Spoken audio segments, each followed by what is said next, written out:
Hello बच्चों, नमस्कार सब लोगों को। जो बच्चे अभी सेमेस्टर 1 में हैं, जो बच्चे अभी सेमेस्टर 1 में विनोबा भावे विश्वविद्यालय के अगर स्टूडेंट हैं तो आपके लिए बहुत इंपॉर्टेंट खबर है कि आपका सिलेबस बदल चुका है। जो बच्चे सेमेस्टर 1 में विनोबा भावे विश्वविद्यालय के स्टूडेंट हैं उनका सिलेबस चेंज हो चुका है, पूरा कंप्लीटली चेंज हो चुका है।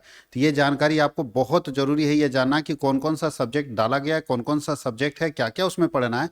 तो जो बच्चे, चाहे वो आर्ट्स के बच्चे हो, चाहे वो साइंस के बच्चे हो, चाहे वो कॉमर्स के बच्चे हो, आपका सिलेबस कंप्लीटली चेंज हो चुका है। और ये पूरा जानकारी हम लोग देंगे इस वीडियो में, अच्छे से ध्यान से रखिएगा। एक वीडियो में कंप्लीट जानकारी दे ही नहीं पाएंगे सिलेबस के बारे में। आज हम लोग सब्जेक्ट के बारे में आपको बताएंगे कि क्या क्या सब्जेक्ट रखना चाहिए। और ये जो चेंज है, ये जो चेंज हुआ है वो केवल वैसे विद्यार्थियों के लिए जिनका सेशन 25 से 29 है। 25-26 मतलब है कि इस साल के लिए चेंज हुआ, लेकिन ये जो अप्लीकेबल है वो 25 से 29 वाले बच्चों के लिए अप्लीकेबल है। ये जो अप्लीकेबल है ये 25 से 29 वाले बच्चों के लिए अप्लीकेबल है, यानी जो अभी सेमेस्टर 1 में है, चाहे वो आर्ट्स के बच्चे हो, चाहे साइंस के बच्चे हो, चाहे कॉमर्स के बच्चे हो। मैं आप लोगों को बता दूं कि यूनिवर्सिटी से रिलेटेड, चाहे विनोबा भावे विश्वविद्यालय हो, चाहे बीबीएम धनबाद हो, चाहे रांची यूनिवर्सिटी हो, चाहे सिद्धू कानू मुर्मू यूनिवर्सिटी हो, चाहे नीलांबर पीताम्बर यूनिवर्सिटी हो, झारखंड के सारे यूनिवर्सिटी की जानकारी के लिए ये यूट्यूब चैनल बहुत काम करेगा। तो आप उसको सब्सक्राइब करके रख लेना, ताकि हर तरह का इन्फॉर्मेशन, हर तरह की जानकारी आपको इस चैनल पर आसानी से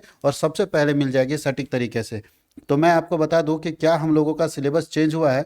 मैं आपको बताता हूं थोड़ा लिख के, कौन कौन सा सिलेबस चेंज हुआ है, ध्यान रखना है। पेपर वही है, लेकिन पेपर के अंदर के कंटेंट को चेंज कर दिया गया। पेपर वही है लेकिन पेपर के अंदर के कंटेंट को चेंज कर दिया गया। सेमेस्टर 1 की बात कर लेते हैं। ध्यान रखना, ये जो चेंज हुआ है वो 2025 से 29 वाले जो सेशन वाले लोग हैं उनके लिए चेंज हुआ है। 25 से 29 का सेशन का जो लोग हैं उनके लिए चेंज हुआ, याद रखिएगा। 25 से 29 सेशन वाले लोगों के लिए चेंज हुआ है। 2025 से 29 जिनका सेशन है उनके लिए चेंज हुआ है। तो आप उसमें आ जाते हैं 25 से 29 में। सबसे पहला जो हम लोग सब्जेक्ट कॉम्बिनेशन क्या होगा, सबसे पहले हम लोग बात करते हैं सेमेस्टर 1 का। ये सेमेस्टर 1 में सब्जेक्ट कॉम्बिनेशन क्या है, क्या क्या सब्जेक्ट रखने चाहिए।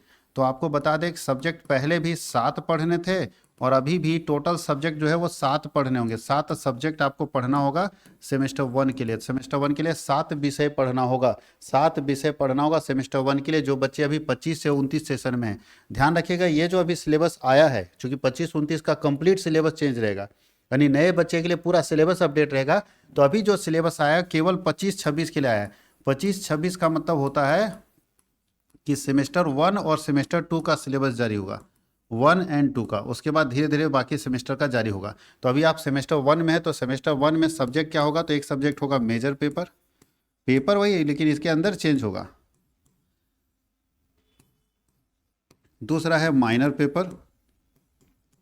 और आपकी जानकारी के लिए बता दें कि आज जिस दिन तक हम वीडियो बना रहे हैं, विनोबा भावे यूनिवर्सिटी बीवीयू, हम लोग ये जो सिलेबस चेंज हुआ है वो बीवीयू के लिए, बीवीयू हजारीबाग, विनोबा भावे विश्वविद्यालय हजारीबाग के लिए चेंज हुआ है। आर्ट साइंस कॉमर्स सबका। तो जो मेजर पेपर है और माइनर पेपर है, जो आप लोगों का एक मेजर पेपर रखना है, एक माइनर पेपर रखना है। अभी इसका सिलेबस चेंज नहीं हुआ है, यानी चेंज होना है, मतलब कुछ दिन और लगेगा, ये चेंज होगा ही होगा। तभी ये प्रोसेसिंग में है। इसको बोले, लिख दीजिए कमिंग सून, जल्दी आने वाला है, कमिंग सून। ठीक है, अभी आने वाला है एकदम, वेट कीजिए तो आ जाएगा। कोई दिक्कत किसी को? तो कमिंग सून है, ये दोनों चेंज हो ही रहा है। ये दोनों अपलोड नहीं हुआ है, लेकिन अभी जो पेपर अपलोड हुआ उसमें से पेपर है MDC, multi disciplinary course. MDC का मतलब होता है मल्टी डिसिप्लिनरी कोर्स, और ये कॉमन पेपर है। कॉमन पेपर का मतलब होता है सबको पढ़ना है, चाहे वो आर्ट्स के बच्चे हों, चाहे साइंस के बच्चे हों, चाहे कॉमर्स के बच्चे हो, सबको पढ़ना है एमडीसी में। एक पेपर आपको एमडीसी में चुनना होगा। अब यूनिवर्सिटी क्या किया है, 6-7 पेपर दे दिया, 6-7 में एमडीसी में एक आपको चुनना पड़ेगा। जैसे इसमें 12 सब्जेक्ट दिया, 12 में से एक सब्जेक्ट आपको सेमेस्टर 1 में चुनना होगा। एमडीसी पेपर 3 ही सेमेस्टर में हम लोग को पढ़ना होगा। 3 सेमेस्टर में हम पढ़ेंगे एमडीसी, सेमेस्टर 1 में, सेमेस्टर 2 में और सेमेस्टर 3 में। इसके बाद सेमेस्टर 4 से एमडीसी पेपर गायब हो जाएगा। सेमेस्टर 4 से एमडीसी पेपर गायब हो जाएगा, नहीं सेमेस्टर 1, 2, 3 में ही आपको एमडीसी चुनना है। तो अभी आपको 3 एमडीसी चुनना होगा। 3 में से एक पढ़ेंगे सेमेस्टर 1 में, एक पढ़ेंगे सेमेस्टर 2 में और एक पढ़ेंगे सेमेस्टर 3 में। ध्यान रखना है इस चीज़ को। और मेजर पेपर का 100 नंबर का एग्जाम होगा बाबू, 100 मार्क्स का। ये भी 100 मार्क्स का होता है, इसको क्रेडिट बोलते हैं। एक क्रेडिट जो होता है ना, क्रेडिट लिखा होगा आपके सिलेबस में, एक क्रेडिट 25 नंबर का होता है, 25 नंबर का। तो ये 4 क्रेडिट का पढ़ना है, ये भी 4 क्रेडिट का पढ़ना है। ठीक है, तो इसलिए 4 क्रेडिट, 25 चौके 100 हो गया। ये जो पेपर है वो 3 क्रेडिट का नहीं, ये 75 नंबर का एग्जाम होगा। ये जो पेपर है ये 75 नंबर का एग्जाम होगा, फिर 75 मार्क्स का, और 75 नंबर का एग्जाम होगा। तो इसका कोई इंटरनल एग्जाम नहीं होता। एग्जाम दो तरह का होता है, इंटरनल और एक्सटर्नल। एग्जाम दो तरह का होता है। एग्जाम कितने तरह का होगा? दो तरह का एग्जाम होता है। वो होता है इंटरनल एग्जाम जो 25 नंबर का होगा, जो आपके कॉलेज में होगा, और एक होगा एक्सटर्नल एग्जाम जो एग्जाम सेंटर पे होगा, जहां पर एग्जाम सेंटर पड़ेगा। तो ध्यान रखिएगा, इंटरनल एग्जाम इसमें नहीं होगा। एमडीसी में इंटरनल एग्जाम नहीं होगा, इसमें होगा 100 नंबर का जो रहेगा उसमें होगा। यानी 2 ही सब्जेक्ट में इंटरनल एग्जाम होगा, एक मेजर पेपर में और एक माइनर पेपर में। बाकी सब में एक्सटर्नल एग्जाम होगा। तो एमडीसी समझ गए, आपको चुनना पड़ेगा। अब कौन सा आप चुनेंगे वो आपके ऊपर डिपेंड करता है। तो जब हम इसका सिलेबस बताएंगे ना एमडीसी का, तो आपको बताएंगे कि अच्छा सब्जेक्ट क्या होना चाहिए जो आप चुन सकते हैं। आर्ट्स के लिए अच्छा सब्जेक्ट क्या है, कॉमर्स के लिए अच्छा सब्जेक्ट क्या है, और साइंस के लिए अच्छा सब्जेक्ट क्या है। बच्चा गलत सब्जेक्ट चुन लेता है, जिसके कारण परेशानी उसकी बढ़ जाती है, उसको नहीं समझ में आता, वो चुन लेता है कोई भी, जबकि सब्जेक्ट कॉम्बिनेशन होना चाहिए। तो चलिए, एमडीसी के बाद VAC पेपर पढ़ना है। VAC पेपर भी कॉमन पेपर है, सबको चुनना होगा, सबको पढ़ना होगा, चाहे वो आर्ट्स के बच्चे हो, साइंस के बच्चे हो, कॉमर्स के बच्चे हो। VAC 50 नंबर का होगा, 50 नंबर का ये पेपर है। इसमें भी इंटरनल एग्जाम नहीं होगा, ठीक है। 50 नंबर है तो 2 घंटे में परीक्षा होगी। ये जो दो 2.5 घंटे में परीक्षा होगी, ये सब 3-3 घंटे की परीक्षा होगी। नंबर कम तो घंटा कम, ठीक है। अब VAC पेपर आपको 3 पढ़ना है, 3 VAC पढ़ना है। VAC 1, VAC 2, यानी इसको आप ऐसे बोल सकते हैं कि जो VAC पेपर है वो कौन कौन से सेमेस्टर में पढ़ना है। तो VAC पढ़ना है सेमेस्टर 1 में एक पेपर, सेमेस्टर 2 में एक पेपर, और एक पढ़ना है सेमेस्टर 4 में। सेमेस्टर 4 में एक पढ़ना है, ठीक है। VAC सेमेस्टर 1 में, सेमेस्टर 2 में, सेमेस्टर 4 में पढ़ना है। यहाँ भी VAC आपको चॉइस करना पड़ेगा, चुनना पड़ेगा। बहुत सारा सब्जेक्ट दिया, उसमें से एक चुनना पड़ेगा। तो VAC में अंडरस्टैंडिंग ऑफ इंडिया सारे लोग रखेंगे, चाहे वो आर्ट्स के बच्चे हो, चाहे कॉमर्स के बच्चे हो, चाहे साइंस के बच्चे हो। आर्ट्स, मैं आपको बता दे रहा हूँ, साइंस और कॉमर्स के स्टूडेंट जो है वो रखेंगे अंडरस्टैंडिंग। पहले अंडरस्टैंडिंग ऑफ इंडिया था, अभी कर दिया अंडरस्टैंडिंग भारत। अंडरस्टैंडिंग भारत ये चुनेंगे। अब कुछ बच्चा कंफ्यूज हो रहा है, सर मेरा तो एडमिशन हो गया, हम तो चुन उन सब लिए। तो भाई आप चुन भले लिए, लेकिन कॉलेज फिर आपको चुनने का मौका देगा। असली सब्जेक्ट आप चुनेंगे जब आप अपना एग्जामिनेशन फॉर्म भर रहे होंगे। परीक्षा फॉर्म भरते समय सही सब्जेक्ट चुनिएगा, वही आपके एडमिट कार्ड में प्रिंट रहेगा। तो परीक्षा फॉर्म भरते समय जो आप सब्जेक्ट चुनेंगे वही आपके एडमिट कार्ड में डाला रहेगा। तो परीक्षा फॉर्म भरते समय सही सब्जेक्ट को चुनेंगे, कहीं कोई दिक्कत। तो ये कॉमन पेपर है जो सब लोगों को चुनना चाहिए। एमडीसी पेपर में बहुत सारे पेपर आते हैं, जिसमें से कॉमन पेपर अगर स्टूडेंट को की बात करें तो ये तो सबको पढ़ने में मजा आएगा। लेकिन एमडीसी पेपर में क्या है कि साइंस वाले साइंस का पेपर चुनेंगे, कॉमर्स वाले कॉमर्स का पेपर चुनेंगे, और आर्ट्स वाले जो है आर्ट्स का पेपर चुनेंगे। लेकिन मैं आपको आपकी जानकारी के लिए बता दूं कि जो बेस्ट सब्जेक्ट होगा, अगर आपका कॉलेज नहीं दे रहा है तो बेस्ट सब्जेक्ट जो एमडीसी का होगा वो मैं आपको बता देता हूँ। देखो एमडीसी यहाँ पे इतने सारे एमडीसी के पेपर हैं, इसमें से बेस्ट पेपर कौन सा होगा देख लीजिए। तो सबसे बेस्ट पेपर है ह्यूमन राइट्स। सबसे बेस्ट पेपर कौन सा है? Human right. सबसे बेस्ट पेपर, आप आराम से ह्यूमन राइट चुनिए। तो एमडीसी में मैं आपको बता दूं, आर्ट्स साइंस कॉमर्स के सारे बच्चे एमडीसी में ह्यूमन राइट चुनेंगे। सेमेस्टर 1 में एमडीसी, चाहे वो आर्ट्स के बच्चे हो, चाहे साइंस के बच्चे हो, चाहे कॉमर्स के बच्चे हो, ह्यूमन राइट्स आप जरूर चुनिएगा, ह्यूमन राइट चुन लीजिएगा, ठीक है। ये मैं पढ़ा भी दूंगा आप लोगों को। ह्यूमन राइट्स आप चुनिएगा। आर्ट्स साइंस कॉमर्स के बच्चे सेमेस्टर 1 में एमडीसी पेपर, तो एमडीसी पेपर कंफर्म हो गया। मेजर माइनर कंफर्म है। एमडीसी आप ह्यूमन राइट चुनेंगे, और VAC पेपर जो है अंडरस्टैंडिंग भारत चुनेंगे, अंडरस्टैंडिंग भारत चुनेंगे। ये हम लोगों का 4 सब्जेक्ट क्लियर हुआ है। अभी हम लोग 5वें सब्जेक्ट की तरफ चले जा रहे हैं। यहाँ तक किसी को कोई दिक्कत नहीं होना चाहिए। ये 100 नंबर की परीक्षा, ये 100 नंबर की परीक्षा है, दोनों का इंटरनल एग्जाम होगा, एक्सटर्नल भी होगा। एक्सटर्नल 75 का होगा, इंटरनल 25 का होगा। इन लोग का सिलेबस अभी कमिंग सून है। बाकी इनका सिलेबस आ चुका है, एमडीसी का सिलेबस आ चुका है, VAC का सिलेबस आ चुका है, नया सिलेबस बिल्कुल। अब हम लोग आप आगे बात करते हैं 5वें नंबर पेपर का, पेपर नंबर 5। पेपर नंबर 5 है एमडीसी। एमडीसी भी पेपर आपको 3 सेमेस्टर में पढ़ना है।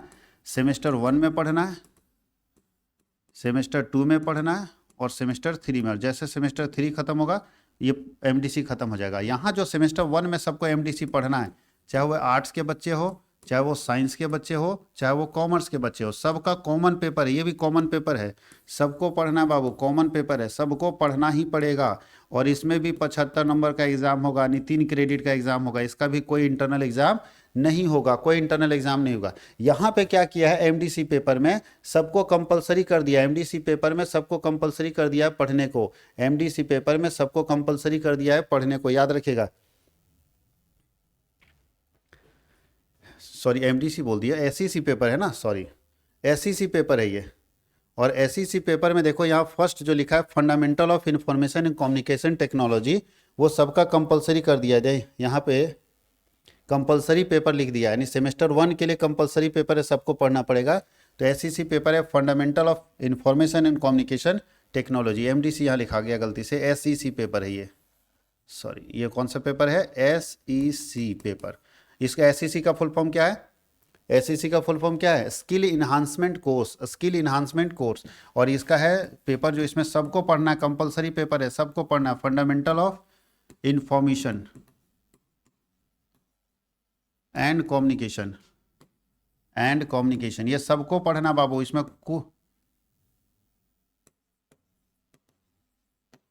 कम्युनिकेशन, ये पेपर आपको सबको पढ़ना है, सारे लोगों को पढ़ना है, fundamental of information and communication, ये एसईसी पेपर सबको पढ़ना है। छठा नंबर पेपर, एक पेपर नया आ गया है, एक पेपर बिल्कुल एक होता है एईसी पेपर, एईसी पेपर मतलब हिंदी इंग्लिश, ये भी आपका 50 नंबर का पेपर है, 50 मार्क्स का पेपर है, और ये भी कंपलसरी पेपर है, कंपलसरी यानी कॉमन पेपर है, सबको पढ़ना होगा। कॉमन मतलब सबको, आर्ट साइंस कॉमर्स सबके लिए है ये। और ये पेपर दो है हमारे पास, एक है हिंदी और एक है इंग्लिश। इसका भी सिलेबस अभी कमिंग सून में है, इसका भी नया सिलेबस अभी कमिंग सून में है, ठीक है, आने वाला है। लेकिन हिंदी पढ़ना है जो आर्ट्स के बच्चे हैं उनको, आर्ट्स के बच्चों को सेमेस्टर 1 में हिंदी पढ़ना है।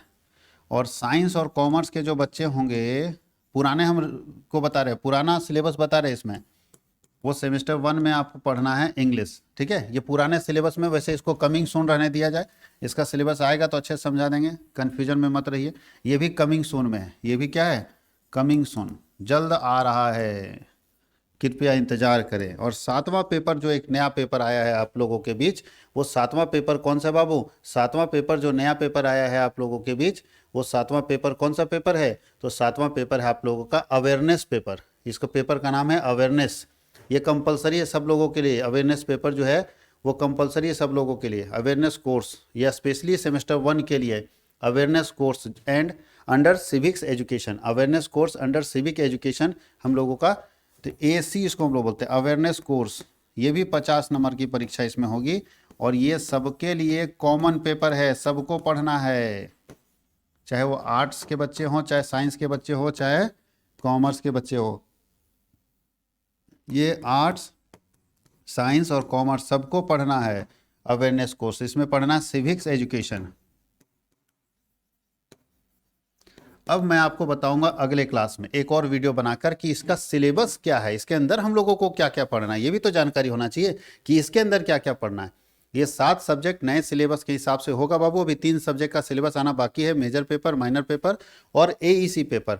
ये तीनों का सिलेबस जब आएगा तो हम लोग उस पर चर्चा करेंगे। उससे पहले जो जो सिलेबस है उसका हम लोग अलग अलग वीडियो बना के पूरा डिस्क्रिप्शन, जैसे बहुत बच्चे में दिक्कत ये होता है कि सर एसईसी पेपर 75 नंबर का है तो एग्जाम में क्वेश्चन कैसे पूछेगा, क्या एमसीक्यू पूछेगा, क्या सब्जेक्टिव पूछेगा, शॉर्ट पूछेगा, लॉन्ग पूछेगा, बहुत कन्फ्यूजन है। तो सारे कन्फ्यूजन को दूर करने का सबसे बेहतर उपाय है कि लगातार वीडियो को देखिए, चैनल को सब्सक्राइब जरूर कर लीजिएगा, क्योंकि लगातार आप तक नोटिफिकेशन जाएगा। और यूनिवर्सिटी के जितने एग्जाम होंगे, चाहे वो आर्ट्स के बच्चों के लिए हो, चाहे साइंस के लिए बच्चों के लिए हो, चाहे वो कॉमर्स के बच्चों के लिए, ये चैनल CWH यूनिवर्सिटी बहुत काम करने वाला है, क्योंकि इसमें आर्ट्स साइंस और कॉमर्स तीनों के वीडियोस जाएंगे और तीनों के क्लासेस इसमें होंगे, तो आप लोगों के लिए बहुत फायदेमंद होने वाला है।